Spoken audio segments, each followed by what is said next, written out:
I learned so many bad habits from my mother, or bad coping mechanisms. I mean, as a young child, to survive, I had to become exactly what I was being accused of being, a liar and a manipulator. I would lie in the respect of not telling the truth about my feelings, and if somebody asked me if something was wrong, I would say no. And I would manipulate to get my needs met. You know, like being the good little girl when I was dying inside, going along to get along. Like, all of that behavior is manipulative. And when I met my ex-husband, I was 20 years old. I never really let him see the real me.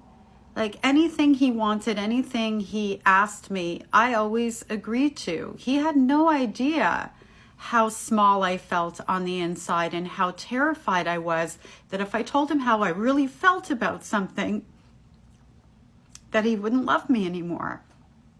So as a young woman, I wasn't real. There was nothing real about me except for my heart. As a mother, I struggled a great deal, especially in the early days. I would feel my mother's voice inside of me wanting to come out. Like, I was angry. And I was processing tons and tons of memories. I had to go into therapy because, one, I thought that I was going to take my own life.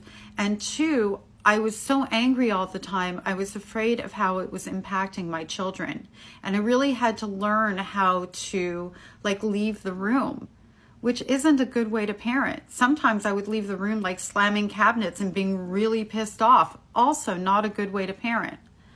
The one thing that I did do in the face of that is always come back and be accountable and talk to my children and tell them that no matter what they did, that wasn't okay for mommy to behave that way and that I was sorry. And the end result of that is, and my children will all tell you this independently, is that they never had a day where they didn't feel like they were loved by me or recognized or visible. They never felt abused. But there were definitely times where I felt that I had crossed the line. And I guess because it wasn't cumulative the way my mother's treatment was, and because I took ownership of it and changed my behaviors, it didn't turn into actual abuse.